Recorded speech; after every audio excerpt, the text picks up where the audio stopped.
Ke informasi selanjutnya, Saudara.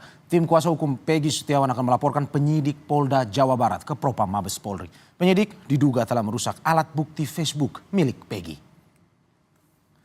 Tim kuasa hukum Peggy Setiawan, Tony RM, menyampaikan saat pendampingan pemeriksaan psikologi pada pekan lalu, Peggy mengaku penyidik meminta password dan akun miliknya.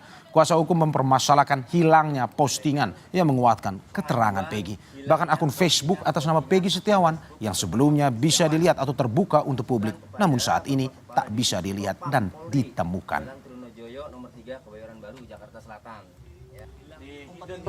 Harusnya fair penyidik itu, biarkan saja lah, biarkan barang bukti itu netral, objektif, biarlah nanti hakim yang menilai, hakim yang memutuskan seperti apa itu harusnya.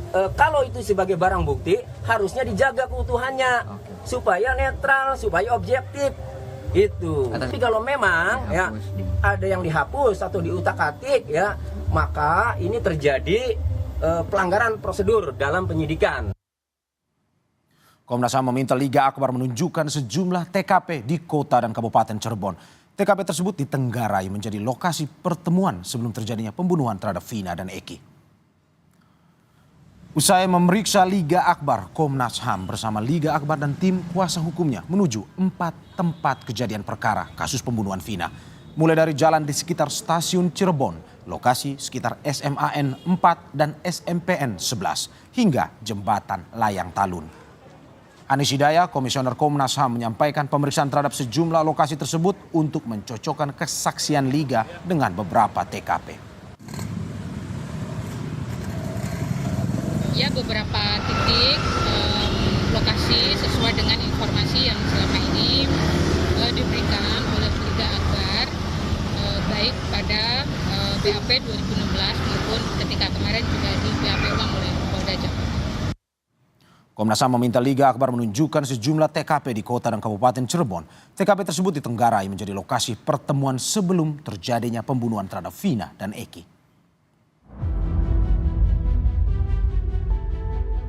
Kasus pembunuhan Vina belum juga menemukan titik terang, Komnas HAM pun turun tangan. Informasi yang digali kali ini dari sisi Liga Akbar, teman Eki yang menuai kontroversi karena mencabut BAP hingga menyiratkan ada campur tangan Ibtu Rudiana dalam kasus yang menewaskan putranya Eki dan Vina. Tak tanggung-tanggung, Komnas HAM meminta Liga Akbar menunjukkan 4 lokasi berbeda terkait kronologi versi Liga Akbar sebelum pembunuhan terjadi. Lokasi pertama yang dituju adalah jalanan sekitar stasiun Cirebon yang kerap menjadi tempat Eki dan Liga Akbar menghabiskan waktu bersama, termasuk beberapa saat sebelum kejadian. Berikutnya adalah SMA Negeri 4 Cirebon yang merupakan titik terakhir sebelum Liga Akbar berpisah jalan dengan Eki dan Vina. Lokasi inilah yang menurut Liga Akbar tak dimasukkan penyidik dalam BAP 2016, sehingga kali ini Liga Akbar memastikan untuk disertakan dalam BAP terbaru. Komisioner Komnas HAM, Anis Hidayah, menyebut pemeriksaan terhadap sejumlah lokasi sengaja dilakukan untuk memastikan kesaksian Liga Akbar yang dicocokkan dengan TKP. Beberapa lokasi sama Liga Akbar itu aja. Ya, beberapa titik lokasi sesuai dengan informasi yang selama ini diberikan oleh Liga Akbar, baik pada BAP 2016 maupun ketika kemarin juga di BAP ulang oleh Polda Jawa Barat. Ada beberapa memang TKP yang tidak dihadiri atau diketahui oleh Liga Akbar ya Bu? Kayak SMPN 11 itu kan dia nggak tahu ya di situ. Iya, tapi kita hanya mendatangi beberapa lokasi yang memang Liga Akbar tahu. Dan terakhir ketemu Eki itu depan SMP 4 ya Bu? SMA 4 ya? Pengecekan lokasi pun berlanjut ke 2 titik lain yang merupakan tempat kejadian perkara penganiayaan Vina dan Eki, yakni SMP Negeri 11 serta jembatan Layang Talun yang menjadi lokasi penemuan keduanya oleh saksi mata. Komnas HAM memastikan pengecekan lokasi bisa menjadi kunci untuk mengungkap kebenaran dari kasus 8 tahun silam. Muhammad Syahri Romdon, Kompas TV, Cirebon, Jawa Barat. Yang juga menjadi sorotan adalah dugaan keterlibatan Ibtu Rudiana, ayah Eki. Hari ini tim kuasa hukum Saka Tatal melaporkan Ibtu Rudiana dan sejumlah penyidik yang menangani kasus Vina dan Eki 2016 lalu dengan dugaan pelanggaran etik dan kesewenangan jabatan serta pelanggaran HAM. Usai melaporkan Rudiana di Polres Cirebon Kota pada Senin 17 Juni 2024 lalu, tim kuasa hukum Saka Tatal melanjutkan pelaporan ke Propam Mabes Polri Rabu sore. Farhad menilai Ibtu Rudiana diduga telah melakukan kesewenangan jabatan dan kekuasaan dalam penanganan awal kasus Vina dan Eki. Kesewenangan itu berupa penambahan keterangan dan dugaan rekayasa. Selain Rudiana, tim kuasa hukum Saka Tatal juga melaporkan sejumlah penyidik yang menangani kasus Vina 8 tahun lalu. Dan kawan-kawan yang ada kaitannya tentang etika kepolisian untuk yang dari 2016 mereka tata cara mereka menangkap dan memperlakukan tata sakal dan kawan-kawan ya, sehingga ada laporan dan balasan dari Komnas HAM untuk ditindaklanjuti tentang penganiayaan tersebut. Oleh orang yang menyalahgunakan jabatannya secara keji, kejam dan luar biasa. Penyiksaan terhadap anak bangsa Indonesia oleh oknum penyidik sebelumnya. Dia memeriksa ini sekaligus bapaknya korban. Kalau dia bapaknya korban, dia harus komentar tuh. Ya, semacam. Hari ini kita sudah laporkan dan sudah diterima oleh Propam. Menanggapi dugaan keterlibatan Ibtu Rudiana, Mabes Polri memastikan proses penyelidikan dan hingga penetapan 8 tersangka kasus pembunuhan Vina dan Eki Cirebon, Jawa Barat 2016 silam sudah sesuai prosedur. Baik keterangan saksi-saksi dan alat bukti yang didapat oleh kepolisian. Kadif Humas Mabes Polri Irjen Sandi Nugroho menegaskan telah mengonfirmasi keterangan tersebut setelah memeriksa Ibtu Rudiana, ayah dari Eki, oleh Propam Polri beberapa waktu lalu. Dari Laka Lantas, kemudian ada yang nangani di TKP awal, terus ada Ibtu Rudiana sebagai ayah korban, semuanya sudah diperiksa oleh Propam maupun dari Itwasum, dan sampai dengan saat ini semuanya sesuai dengan ketentuan. Oleh karena itu, rumor yang berkembang di luar atau mungkin pendapat atau persepsi boleh, tetapi yang jelas bahwa sekali lagi penyidik melaksanakan pemeriksaan berdasarkan alat bukti yang didapatkan, baik itu keterangan saksi ataupun alat bukti yang lainnya. Kuasa hukum Saka Tatal melaporkan Ibtu Rudiana, ayah Eki, 2 kali. Pertama ke Polres Cirebon Kota dan hari ini ke Propam Polri. Lebih lengkapnya kita akan bertanya langsung pada Krishna Murti selaku kuasa hukum Saka Tatal. Selamat malam Bung Krishna, terima kasih sudah bergabung di Kompas TV malam ini. Bung, malam, ada Mas 2 Mario. laporan. Sebelumnya ke Polres Cirebon Kota, hari ini ke Propam Mabes Polri. Kita akan membahas dulu sebelumnya di laporan ke Polres Cirebon Kota. Melaporkan Rudiana, Ibtu Rudiana, ayah dari Eki terkait dengan rekayasa kasus. Rekayasa apa sebenarnya yang dilakukan, yang Anda laporkan? Begini Mas, saya kan kebetulan ada di luar negeri, cuman kami intens di dalam grup pembela Saka Tatal. Lalu data-data yang kita pelajari ada data yang kita ketemukan kejanggalan. Nah justru data ini kita laporkan ke Polres Cirebon. Hanya karena kebetulan kemarin pas Idul Adha, Polres Cirebon banyak libur, tidak ada petugas di sana, mereka ingin mempelajari kasus kita dulu.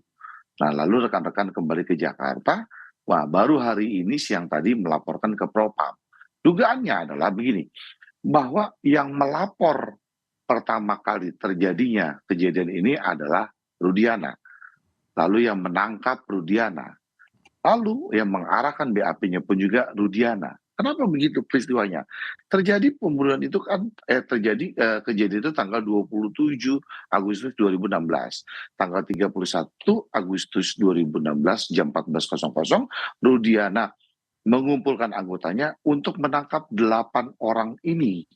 Lalu jam 17.00 pada tanggal yang sama Rudiana melaporkan kejadian peristiwa ini dan 18.30 sudah menyatakan inilah para pelakunya.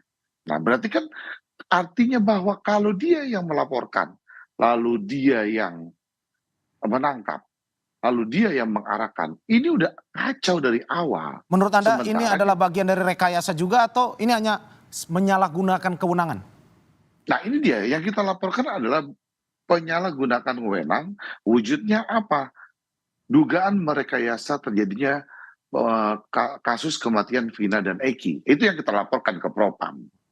Apa spesifiknya rekayasa yang dilakukan? Ya seperti tadi ya kan, bahwa dia yang melapor, dia yang menangkap, lalu dia mengarahkan BAP. Artinya bahwa kita tahu Rudiana itu pada saat itu dia berdinas menjadi kanit narkoba. Harusnya dia tidak menangani kasus ini. Kenapa dia ikut-ikutan dalam kasus ini? Oke.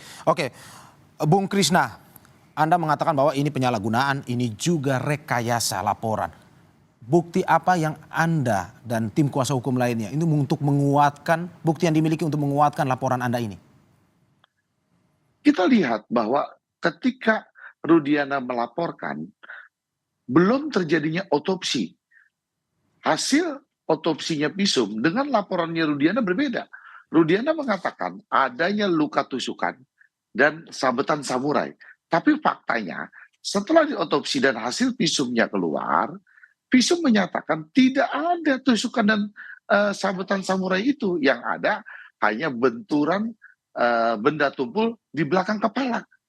Itu loh, bukti kita itu. Jelas kan berarti kenapa dia laporkan seperti itu? Ya, berarti Anda dan tim pengacara sendiri memang menyiapkan bukti yang tadi Anda sebutkan untuk pada akhirnya melaporkan ke Polres Cirebon Kota. Tadi salah satu rekan Anda, Farad Abbas, kuasa hukum dari Sakat Tatal juga menyampaikan terkait dengan rekayasa BAP. Dalam arti ini bahwa dari laporan-laporan termasuk dari salah satu Liga Akbar mengatakan bahwa BAP dari Ibtu Rudiana menyuruh dia menjadi saksi. BAP akhirnya disuruh oleh aparat keamanan lainnya untuk pada akhirnya mengikuti BAP yang sudah dibuat. Menurut Anda Ibtu Rudiana juga termasuk dalam permainan BAP ini atau tidak? Kalau kami dengan Liga Akbar tidak sering bersentuhan karena memang antara Sakat Tatal klien kami dengan Liga Akbar tidak mengenal. Cuman Sakat Tatal pernah mengatakan ketika dia di Polres Cirebon dia diintimidasi, lalu dia dipukuli di sana dan dipaksa untuk mengakui sebuah perbuatan yang tidak diakui. Pada akhirnya dia nyerah karena kondisinya udah tidak sanggup lagi, dia harus mengakui isi BAP itu. Ya. Dalam arti bahwa menurut Anda Ibtu Rudiana juga mengambil peran dalam penyusunan BAP tersebut? Ya dugaan kita seperti itu, makanya kita laporkan ke Propam nanti biar penyidik Propam yang mendalami daripada laporan kita. Kami menemukan kejanggalan-kejanggalan data yang ada dari peristiwa seperti apa di awalnya. Oke, dari Polres Cirebon kita ke Propam seperti laporan Anda tadi, Bung Krisna. Bung, di Propam apalagi laporan Anda dalam arti yang mungkin bisa didetailkan, apakah ini terkait dengan mungkin ada tindak pidana di sini atau hanya mal prosedural yang salah dijalankan oleh Ibtu Rudiana? Kami melaporkan dua, kan lalu tadi rekan-rekan di grup juga sudah memberikan laporannya, satu ke Propam terkait masalah wewenangan terhadap rekayasa kasus ini, yang kedua adalah terkait keterangan palsu. Keterangan palsunya pun juga sudah dilaporkan. Jadi ada dua perihal yang kita laporkan, adalah terkait masalah wewenangnya, kan. Yang kedua adalah masalah keterangan palsunya. Ya itulah kita mau diproses semua. Artinya bahwa kami tahu bahwa klien kami sudah bebas, bahwa kasus ini sudah inkrah. Upaya kami apa? Satu-satunya untuk menguji ini adalah melakukan upaya peninjauan kembali. Cuman maksudnya yang membuat klien kami seperti ini adanya dari awal terjadinya seperti ini, ya kami laporkan juga diproses. Ya, Mabes sudah menjawab bahwa semua penyidik dan pihak yang terlibat saat penetapan tersangka 8 tahun lalu sudah diperiksa Propam dan semua sudah sesuai prosedur. Singkat saja, tanggapan Anda seperti apa?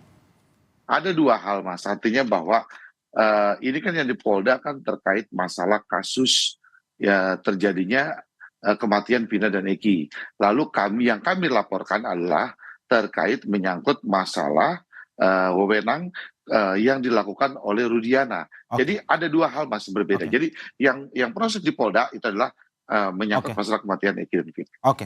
Terima kasih Bung Krisna atas diskusinya dan ngobrolnya malam ini. Semoga kita nantikan terus pemeriksaan ini dilakukan dan menemukan titik terang dari kasus ini. Terima kasih Bung Krishna atas Oke. dialognya Terima kasih, malam Mas. ini.